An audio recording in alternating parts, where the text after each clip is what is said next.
Hello guys, can you hear me? Let's see.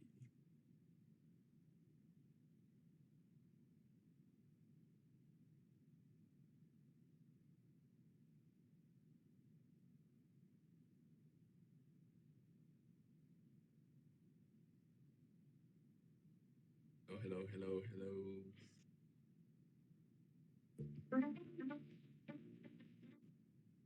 Okay. If I start the class, do you have any question? Oh, happy Monday.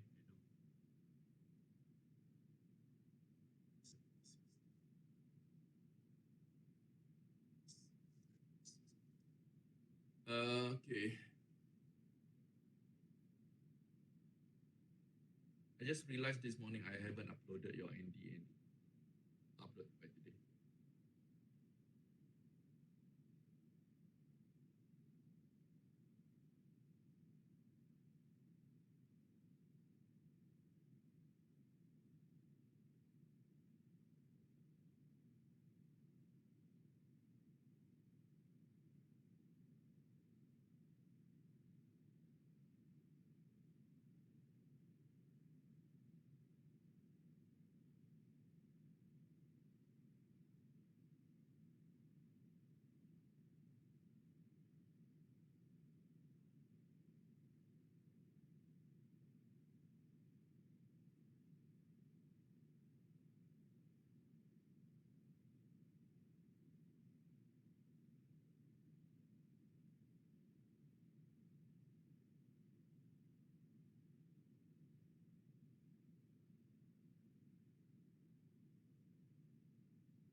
JJ, are you there?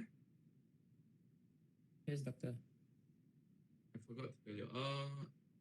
Should you like book the Audi for the test? Not yet, doctor. What? Not yet. You already book ah? Belum. Okay. Book the Audi for the test lah. See, hopefully is available. Is available. If it's not available, then we have to find other time or we have to switch class with the lecturer. See how. Okay. I haven't prepared your test exam question yet, so I'll do it over the weekend lah. Should be an easy one. Okay. So your test will cover until this week lecture. Okay. Today I'll finish the respiratory diseases. Mycoplasma. Actually, I invited a speaker from the industry to talk about mycoplasma. There's this one company that produce antibiotics against mycoplasma. They're quite expert in mycoplasma, but he haven't replied me yet. So I'll just proceed with the lecture. If he agrees, then you will have a short lecture again on mycoplasma. A big like sharing from industry. I've been wanting to do this for quite some time. It's like when I was in US, I thought students thought very but there's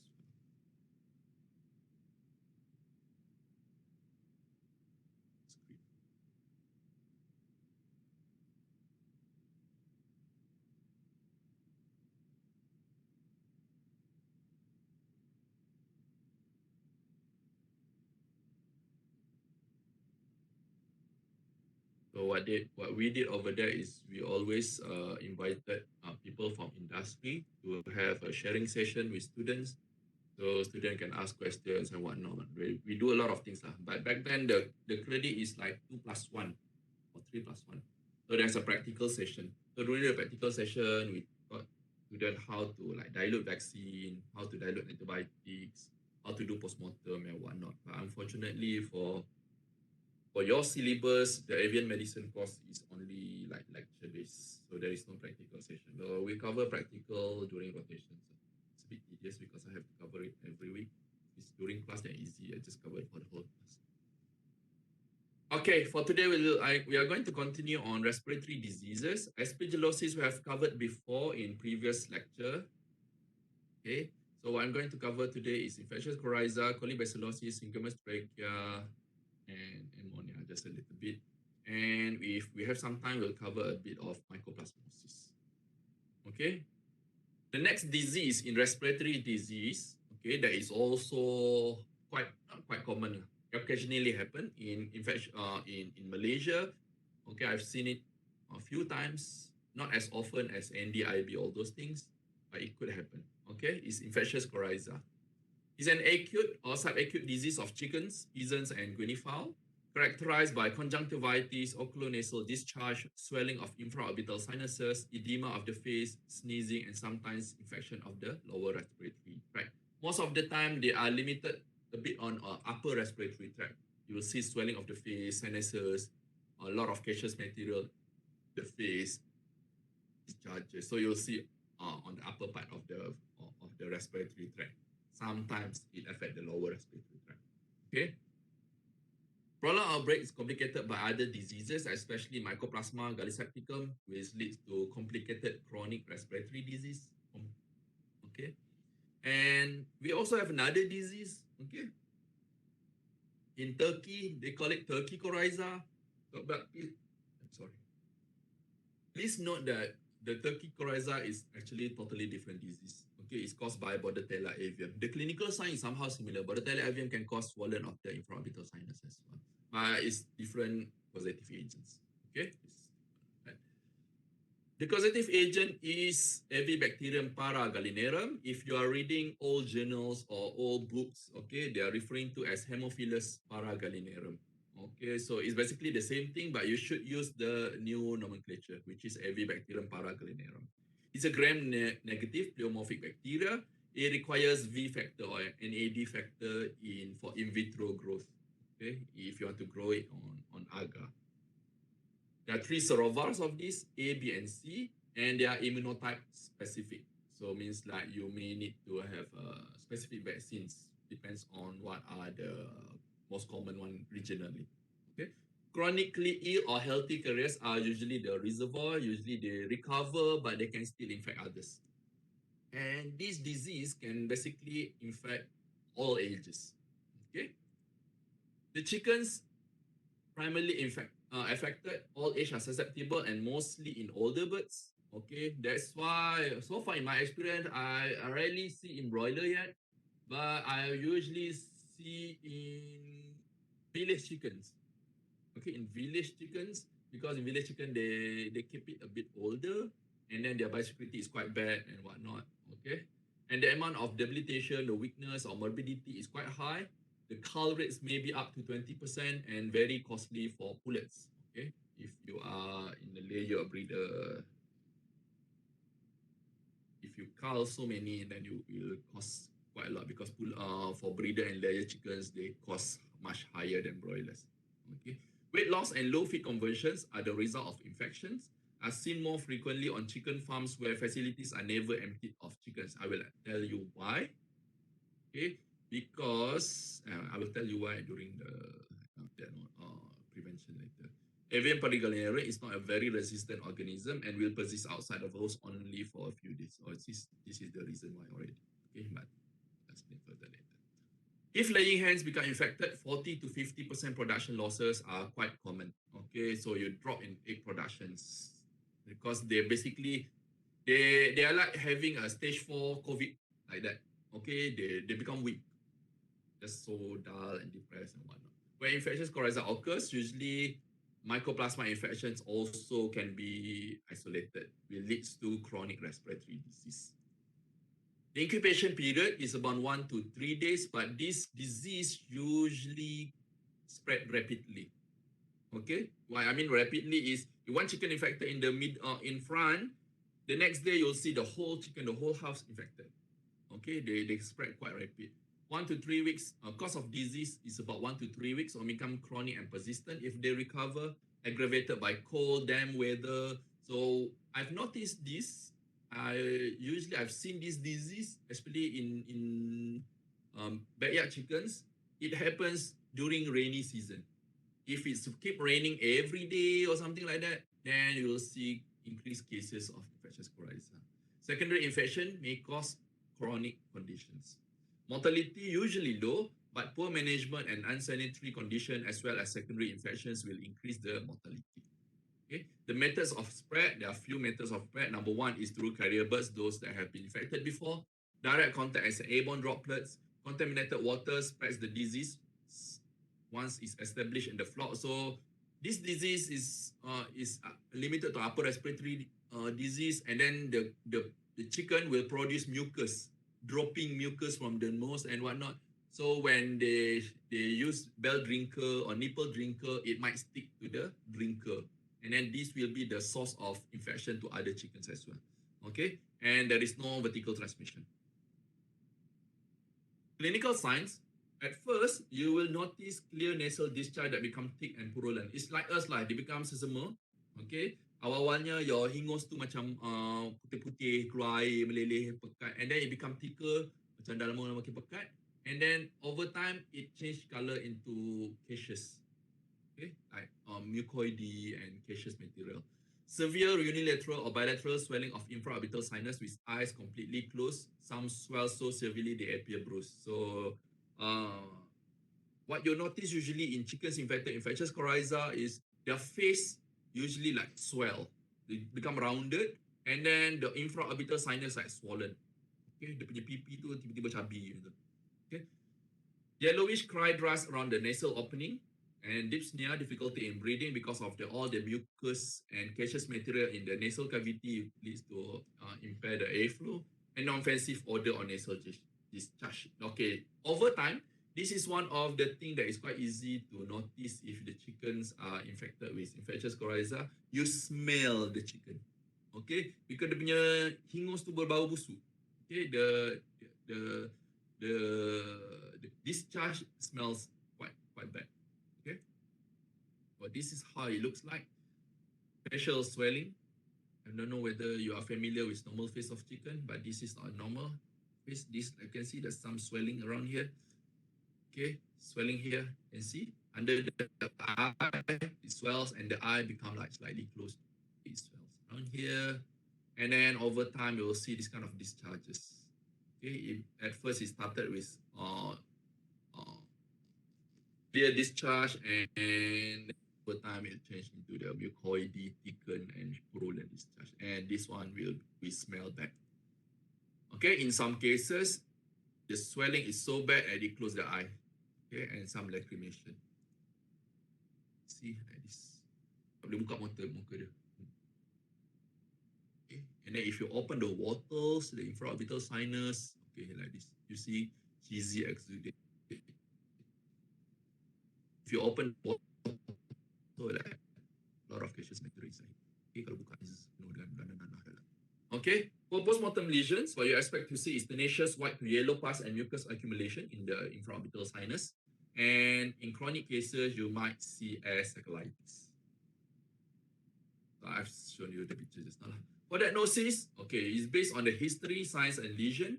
So it's quite suggestive when you see a fast-moving respiratory disease that produces swollen face. So you see, you masuk, you dengar cerita dia, start bila tanya dia, when does the disease start? It starts yesterday, and then you came yesterday, it's like everybody are swollen face already. It's like very fast-moving.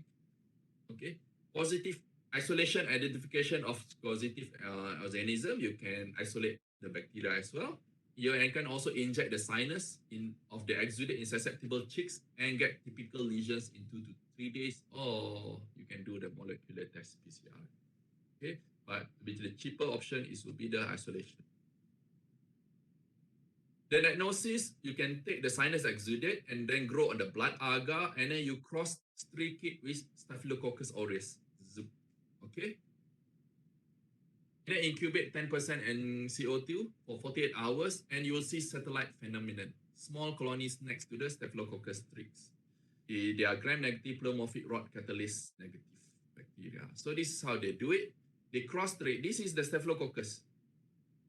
Okay, so this is not the Avibacterium.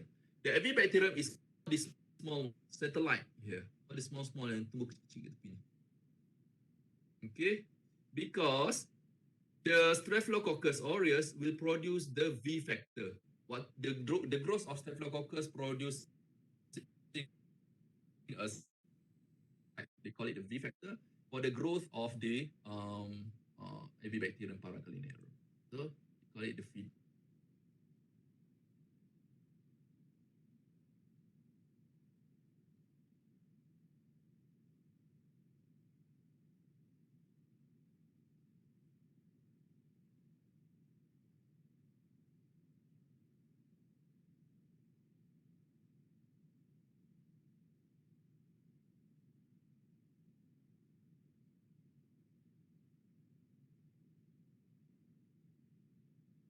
Make sure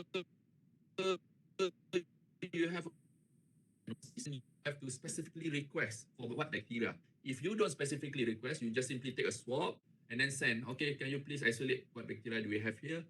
You may not get it because they don't suspect it's Avibacterium paragallinarum. Okay, if you put that Avibacterium paragallinarum as your differential, then they will do the cross trick. Okay, so you have to.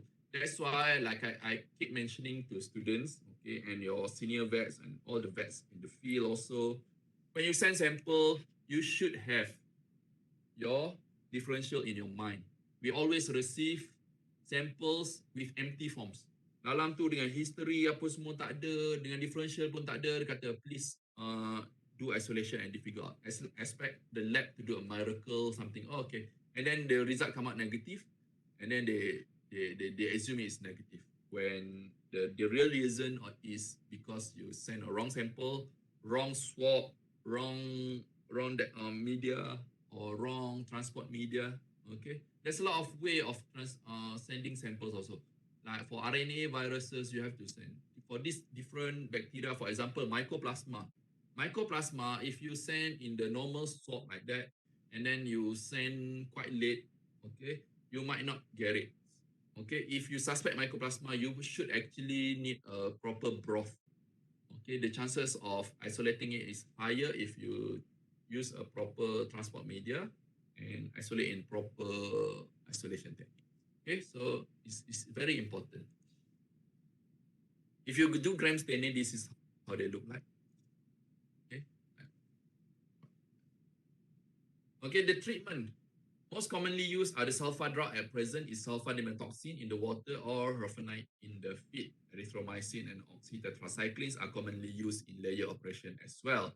In severe outbreak, disease will recur when medication discontinued.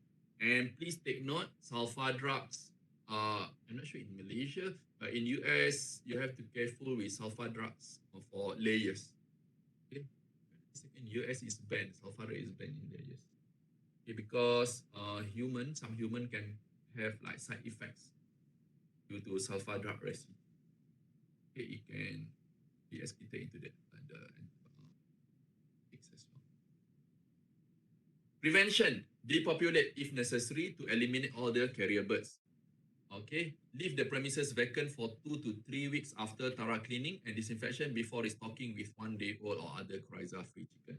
Like I've mentioned earlier in the previous slides, okay, these bacteria cannot live outside the host for too long. Okay, they need the host. They cannot live in the environment without the host. Okay, so this disease is quite easy to control. What you can do is remove all the chickens out. Okay, and then empty your premise for about 2 weeks. Okay, empty the premise for about 2 weeks and then put a fresh new chicken.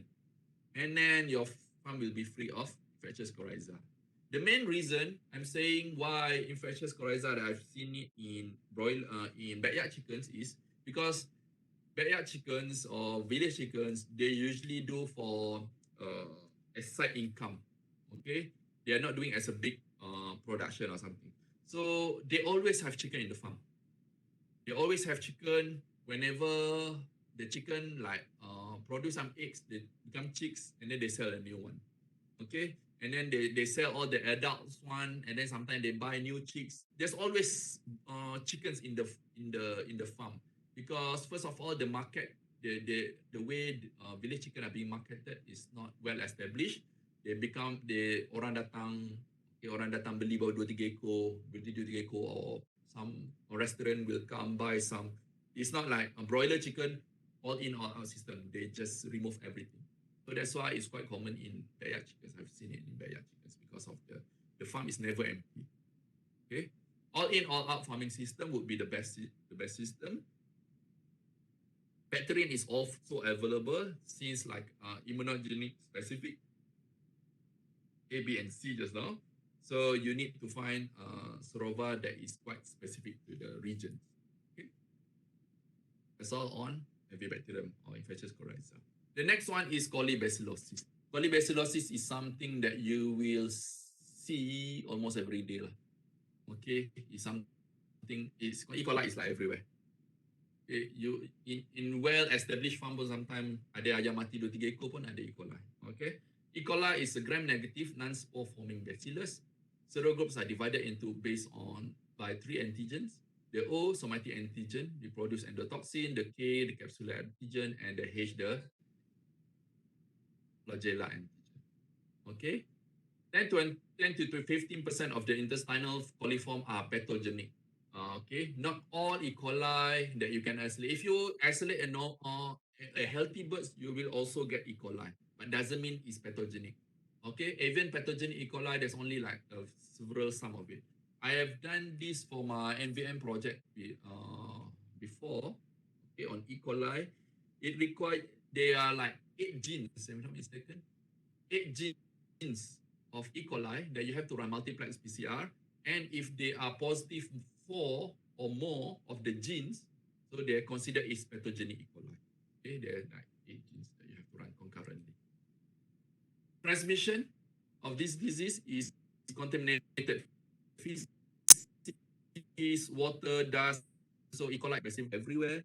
Okay, it can transmit it from human as well, and as well as vertical transmission, ovarian infection. Clinical signs and lesions varies.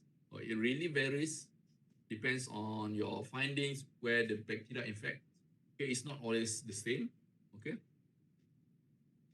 Most of other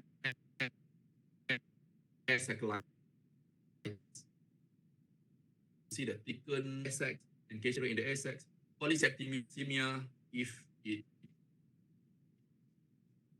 produces colibacillar coliform pericarditis, 3 to 9 weeks old respiratory signs, petechial hemorrhages, adversities, and respiratory hepatitis.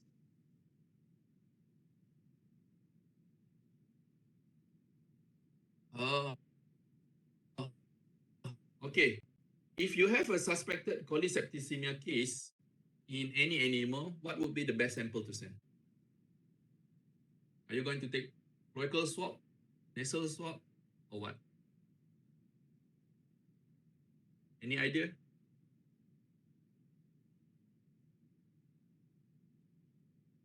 What do you do? Talking alone? Or you want me to call names? Shahira, Aileen. Are you there? Shahira, tidur balik ni. Salina Esther. Lina.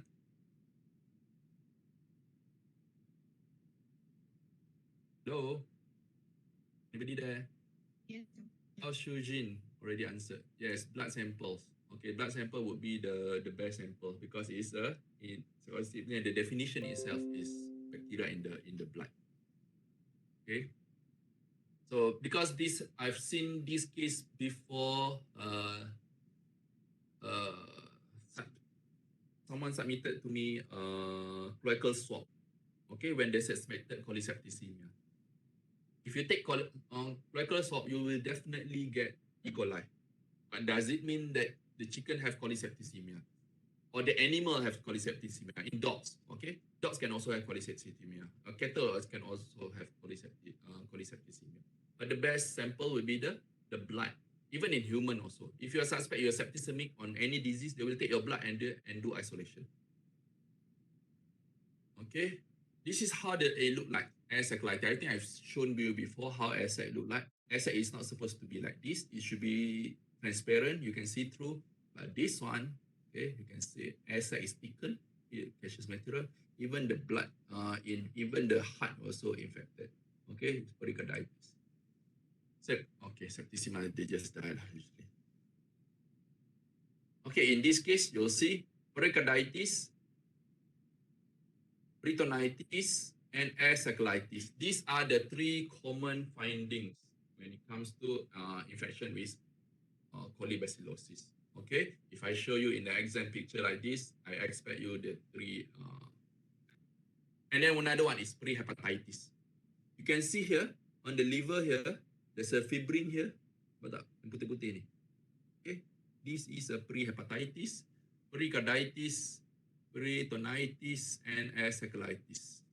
So generalized infection of the E. coli.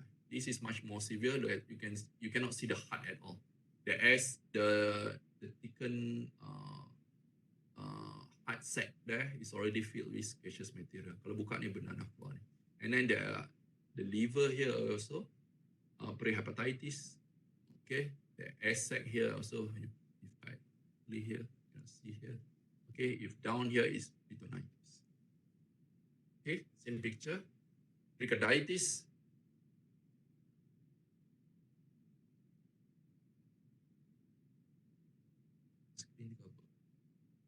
Pericarditis, pre-hepatitis, peritonitis, and ascolitis. Then what you expect to see the next one if is in much older birds, okay, laying birds. No, I'm sorry. In young birds, much younger birds, day old chicks, first week old, you will expect to see omphalitis. I've shown you in the previous lecture, omphalitis and yoxacolitis. Okay, if it's much older birds, you expect to see salpingitis, infection of the reproductive tract.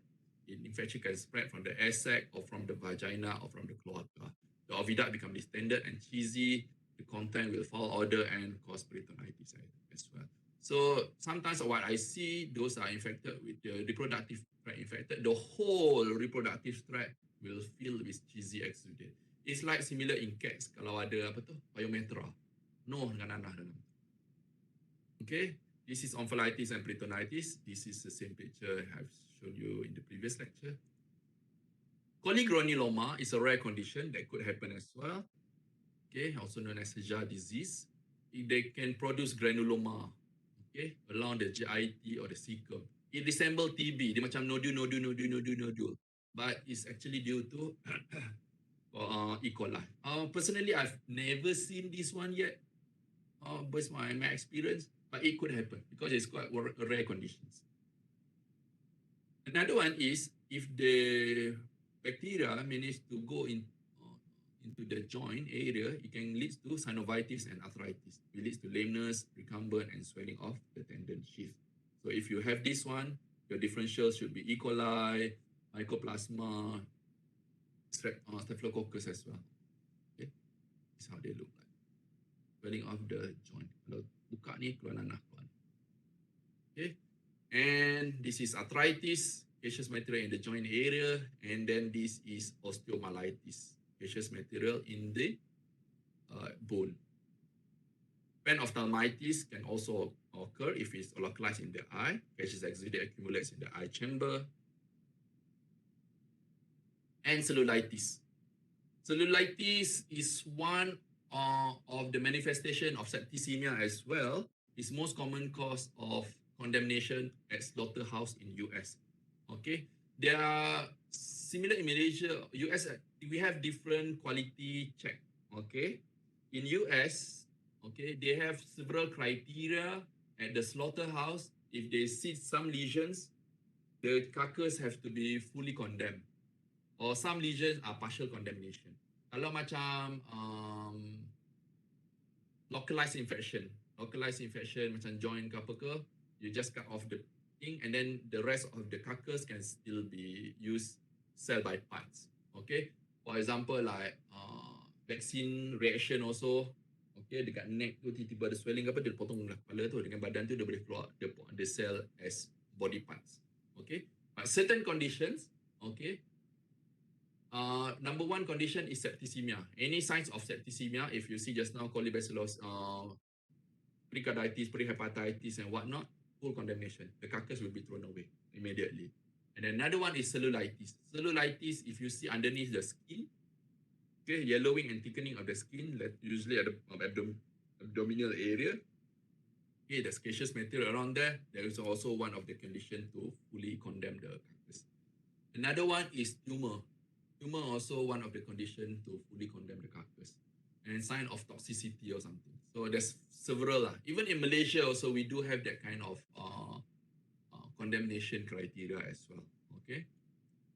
So this is how they look like. At the ventral area, dekat pontok dia ni, lalunya belakang bawah ni, dia ada thickened area kat situ. Lepas tu dia macam ada ni, yang dia macam ada satu macam keruping kat dalam ni. Like thickened, dried, caseous material inside here. Okay, the sign of cellulitis, the infection underneath the skin. Diagnosis is easy. It's just E. coli. Standard method, you do isolation and typing. What agar do you use to isolate E. coli?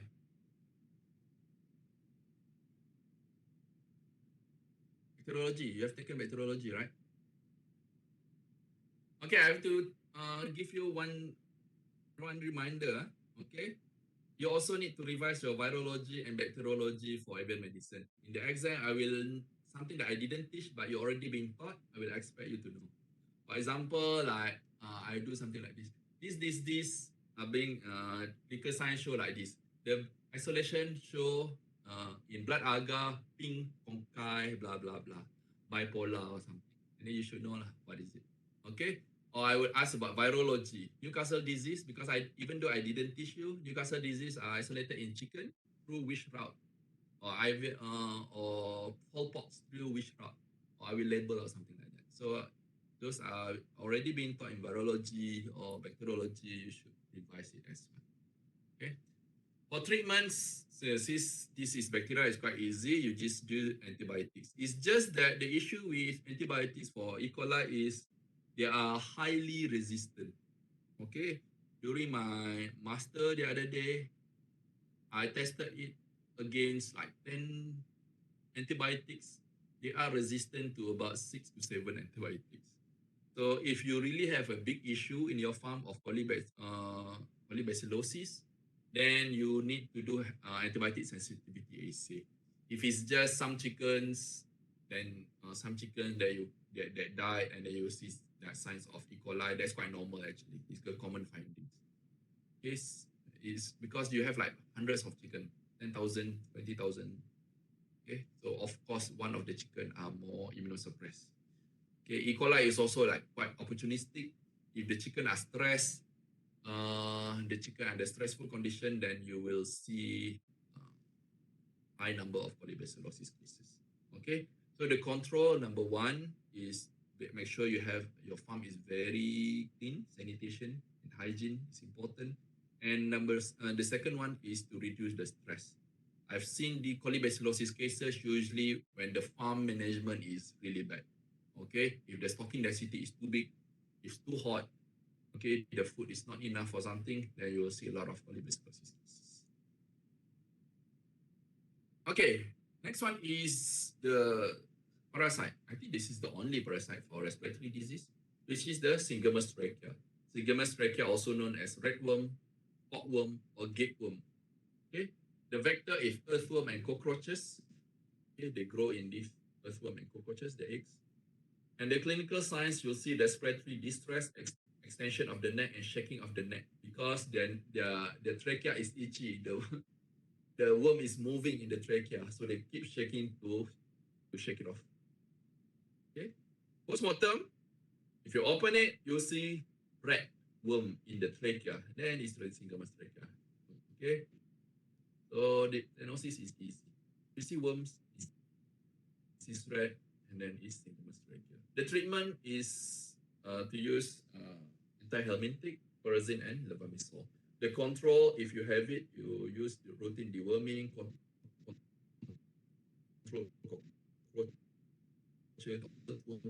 make sure the area. So far, in my experience, I have never seen it yet. Okay, I've never seen the Syngamus trachea yet. Maybe overlook it or something, but yeah, honestly, I've never seen the Syngamus trachea. You may see this especially in backyard chickens because they live on the ground, they eat cockroaches, they eat earthworms and whatnot. So since most of the farm that I visited are commercial farm, you will not see this. Okay, last one is ammonia. Okay. Can cause respiratory distress, watery eyes. Usually it happen mostly, not mostly, all the time. It happens only in the closed house system. Open house system is sebab dia open kan, the ammonia will release out into the environment. But closed house system, if your ventilation is really bad, okay, it's stuck in there, the ammonia did not remove quickly, so it built up. Okay, especially if you have overcrowding issue. What you see is usually if you notice those that have ammonia problem, it's quite easy to notice actually. If you enter a farm, a house, chicken house, the moment you enter the house, you already smell bad. The ammonia smell can cause sometimes your water become watery if you stay inside there for too long. Okay, so dia macam pedih mata. Okay, if you want to release smell, then you have to sit down and squat and then smell to their level. Dekat punya level tu. Sebab kadang-kadang kita berdiri, ammonia tu berat kan, dia dekat bawahnya. So you kena duduk and then smell to their level to smell the ammonia. Because sometimes the ventilation is bad, they remove the air on the top, but the air on the bottom, okay, it's not moving so much. So the ammonia like trapping on the chicken level. So what you see is macam ni lah. Ayam tu mata dia berair. Something like this. Okay, that's all for uh, respiratory disease. I'll just cover a little bit on mycoplasmosis, just in case, because I'm not sure whether the friend that I invited from the industry have time. Diorang tanya soalan lah. Doctor, how can we identify the chicken is carrier to Coryza to the appropriate length? Can we confirm that chicken without clinical signs are not the carrier? It's a bit difficult to identify as carrier after they recover, but the moment you have the outbreak, okay, kalau you pernah ada outbreak at the farm, and then you never depopulate the chickens, and then most likely the carrier is like still mingle around. In fact, other chicken, the chicken become carrier, that if the chicken didn't die, become carrier. So you don't, when you depopulate, then when I mentioned by depopulate, you don't depopulate the carrier, you depopulate the whole flock. Okay, like I said just now, they cannot grow without host, so you have to remove everyone. Remove everyone and bring in the new batch. So you don't need to confirm which chicken are the carrier or not. Okay? Depopulate tu tak adalah kata buang. Tu sembelih bagi makan lah, boleh makan je ayam tu. Okay? Lecture number 8. Okay, I think this is the last lecture on respiratory disease. We also have fall cholera, but that one will fall under sudden death. Okay, that one is also a respiratory disease. Okay, mycoplasmosis. The etiology is Mycoplasma species. Mycoplasma are nutritionally fastidious wall-less bacteria. Okay, it's a bacteria. It's quite unique. It's different from other bacteria because they don't have cell wall. So if you want to choose your antibiotic, you have to choose your antibiotic properly. Antibiotic that attack the cell wall, production of cell wall or break the cell wall does not work against Mycoplasma. Okay, kan antibiotic ada banyak mode of action kan, right? You have taken bacteriology as well as what call it? Drug apa semua ni? Pharmacology. If I ask you 5 modes of action of antibiotics, can you answer it?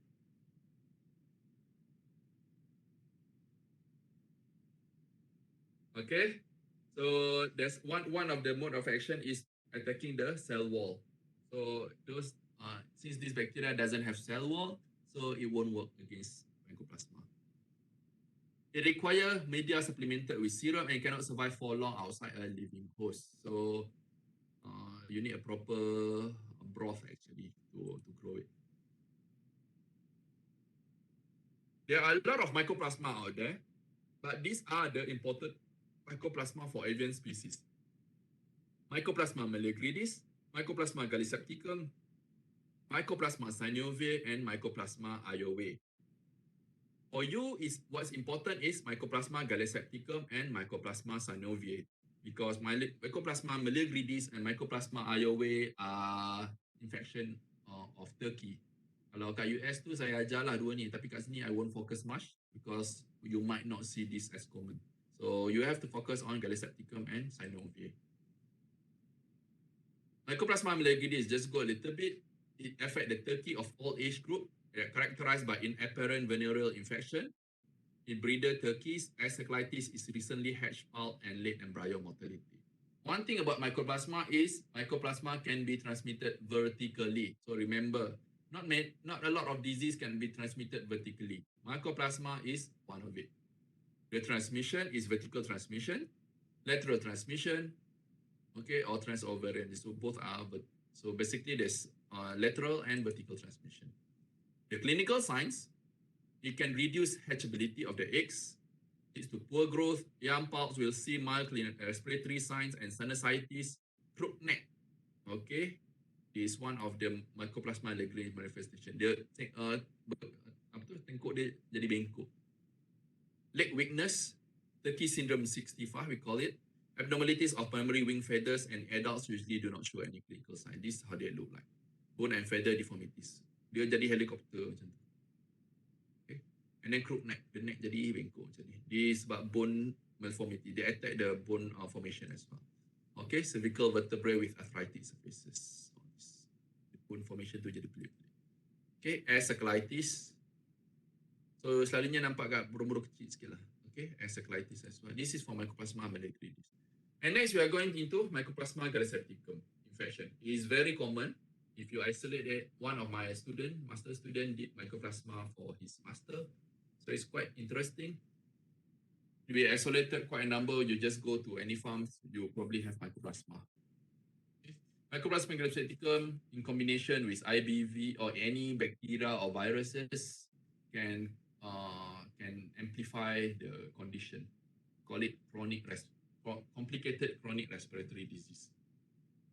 The carrier birds are essential for the survival of these mycoplasma. As you have birds, they keep infected. They affect chickens, turkey, and of all ages. This is how they look like. The clinical signs is somehow quite similar with E. coli as well. Okay, in chickens, it leads to chronic respiratory disease. You'll see the asclepitis, pericarditis, prehepatitis, peritonitis, and asclepitis. In turkey, usually in Mycoplasma gallisepticum, you'll see swollen face like this.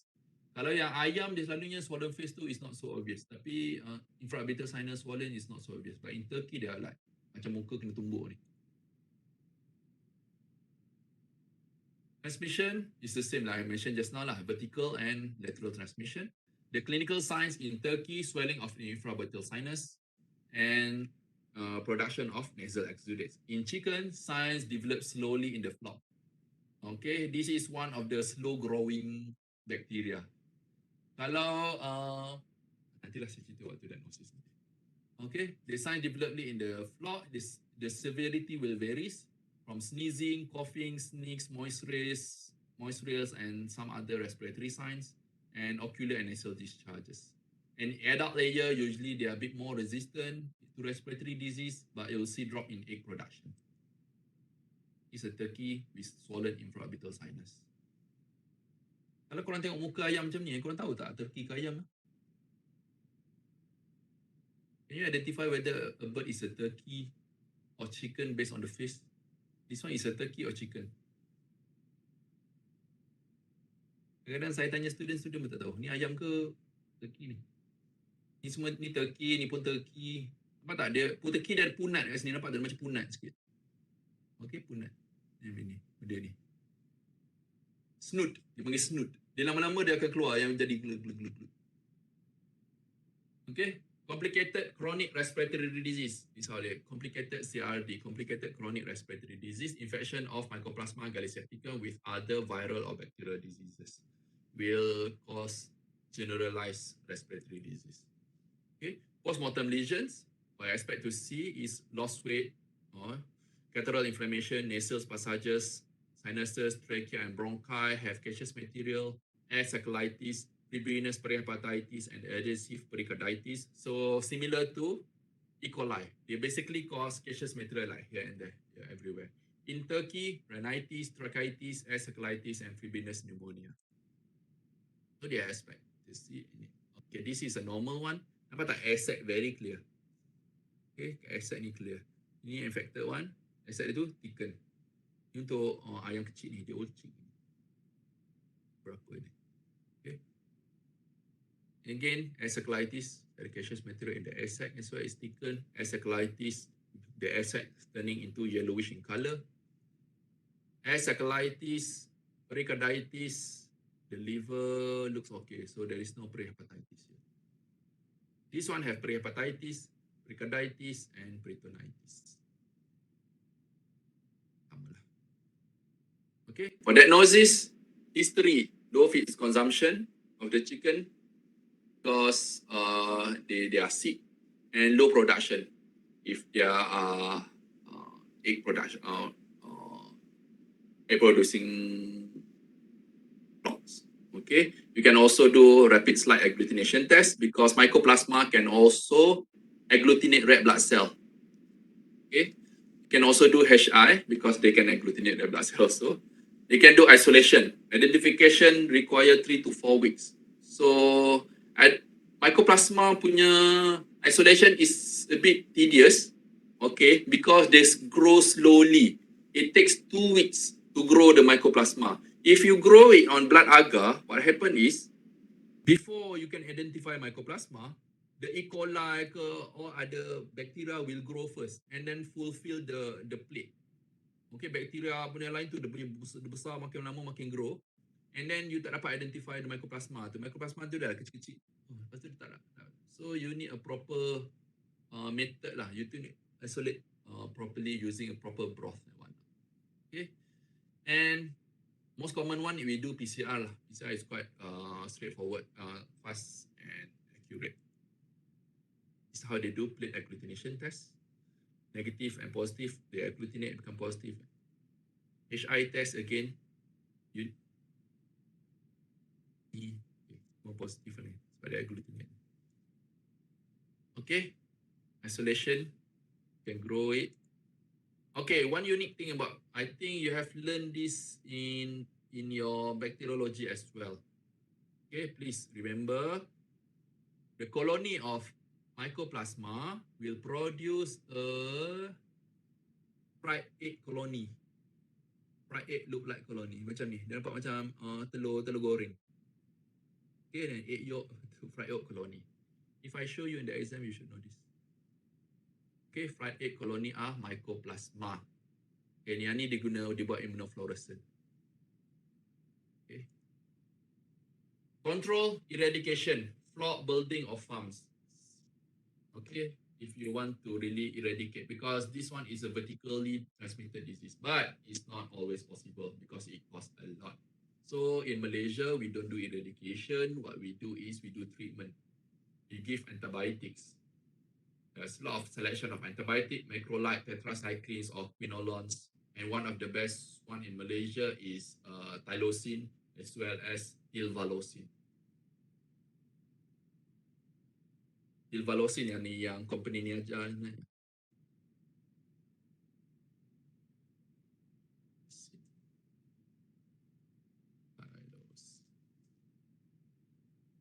Okay, those are the antibiotic that is highly effective against mycoplasma. Okay, this is the general name, general groups of antibiotics. And those in eggs, you can also do egg treatments. Okay, 46 to 47 degrees Celsius for 12 hours to remove the mycoplasma.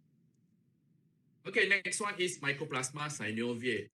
Okay, they have several other names: infectious synovitis, tendinogenitis, and large heart disease. Because Mycoplasma synoviae, in comparison with, in addition to Mycoplasma gallisepticum, Mycoplasma gallisepticum usually very limited to respiratory disease and egg production issue. But in Mycoplasma synoviae, on top of respiratory disease, it can cause also joint issue, inflammation of synovial membrane, exudate in joint and tendencies. So that's why they call it infectious tenovitis, tenovaginitis, or enlarged heart disease. Predilection for this disease is synovial line structures of the bacteria. Okay, they can grow in the joint, tendencies, ovary, air sac, and sinuses. This is the predisposing places. Okay, affinity. They have affinity towards these places to grow. The transmission is similar to Mycoplasma gallisepticum, vertical and lateral transmission. Clinical signs, lameness, swollen heart, foot pads, respiratory signs very similar to Mycoplasma gallisepticum, and dehydration and to generalize. Okay, lameness and poor uniformity. So the key pun jadi lame. Enlarged heart ni normal, in gemuk ni. Nampak tak joint dia? Any affecting the joint, the heart joint, as well as the foot pad. Okay, ododermatitis. Kalau saya buka ni geruk keluar nanah pasal ni. Okay, foot pad. This is a normal foot pad, much normal foot pad. This is the infected foot pad. Swollen. Postmortem, early, if you open the joint area, sticky, viscid gray, and then over time it become yellow exudate in joint and tendon. And much later, it become caseous yellow orange exudate, become thickened. Okay, Hilbertitis because they have joint issue. Okay, they keep always sitting down and then drag on their sternum. So you will see Hilbertitis, skill bone here kat dada tu. Okay, ada inflammation. And then enlarged hot joint. This is also another hot joint. See the creamy exudate inside here. Okay, creamy mucopurulent exudate. And then cartilage erosion. Okay, chronic synovitis, you see gaseous material inside here. And some birds, you will also notice enlarged spleen, swollen motor liver, swollen and pale motor kidney, and respiratory signs very similar to Mycoplasma gallisepticum. Diagnosis, control, and treatment also very similar to Mycoplasma gallisepticum. Actually, they're using the same control method. Antibiotic that works for Mycoplasma gallisepticum should work also for Mycoplasma synoviae. Okay, that's all for today. One more thing, I forgot. I want to show you something. Mycoplasma synoviae can produce something called egg apex abnormalities.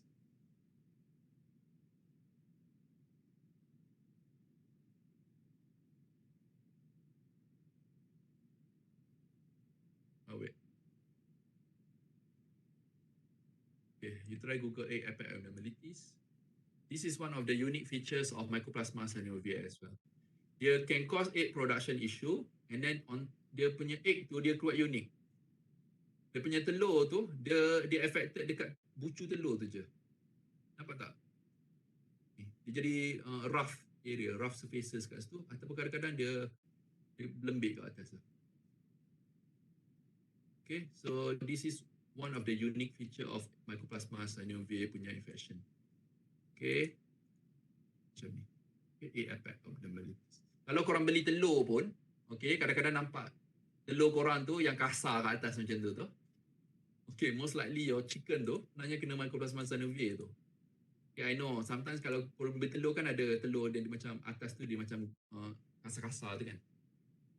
Most likely your layer flock tu are infected with Mycoplasma synoviae. Okay, I think that's all for today. Any question? I need to add. Doctor, Is that one is J here. JJ, yes. For the test one, for the timing, should we book it 8 to 10 or? Book 8 to 10 lah. 8 to 10. All right. Okay. I might start a bit late lah. 8 to 10 should be okay lah.